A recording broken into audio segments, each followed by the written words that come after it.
আসসালামু আলাইকুম সবাইকে। আশা করি ভালো আছেন আপনারা। সহচর এগ্রো ইউটিউব চ্যানেলের পক্ষ থেকে আপনাদের সবাইকে জানাচ্ছি সালাম, আসসালামু আলাইকুম। আশা করি আপনারা সবাই ভালো আছেন।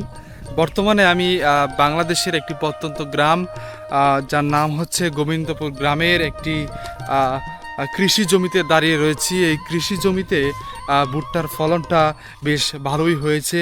সেই ভুট্টাটা এখন ক্ষেত থেকে সংগ্রহ করা হচ্ছে। তো এই সংগ্রহ করা দৃশ্যটা আমি আপনাদের সামনে তুলে ধরার চেষ্টা করব এবং আমি নিজেও তুলে দেখব আসলে ভুট্টা তোলা কতটা কষ্ট এবং কতটা আনন্দের কাজ। সো এই পাশে আপনারা দেখতে পাচ্ছেন যে ভুট্টা পরিপূর্ণ হয়ে গেছে। এখন এই ভুট্টাটা আপনার তোলার বাকি আছে, মানুষ পাওয়া যাচ্ছে না, সেই কারণে তুলতে একটু দেরি হচ্ছে। তবে আজকালের ভিতরে এই ফসলগুলো উঠে পড়বে ইনশাল্লাহ। তো আর এই পাশে আমরা দেখতে পাচ্ছি আমাদের যে যারা তুলছে এখনও বর্তমানে রানিংয়ে তুলতেছে, ভুট্টাগুলো সংগ্রহ করছে। সংগ্রহ করার পরে এই গাছগুলোকে কেটে দিচ্ছে। কেটে দেওয়ার পরে মিষ্টি লাউ আছে, সেই ক্ষেতে এগুলো দিলে নাকি ভালো হয় এই গাছগুলো। তো চলেন আপনাদেরকে ভুট্টা তুলে আমি দেখাই। প্রিয় দর্শক, এই যে দেখতে পাচ্ছেন এটা হচ্ছে আপনার ভুট্টা ক্ষেত।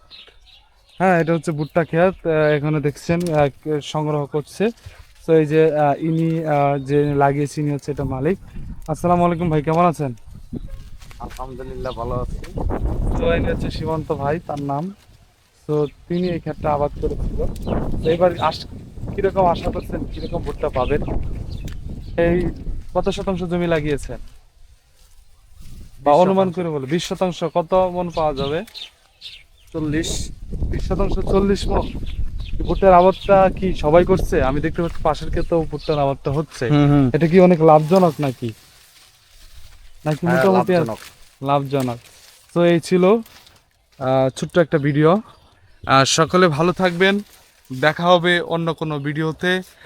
আশা করি আপনারা ভালো থাকবেন। আসসালামু আলাইকুম।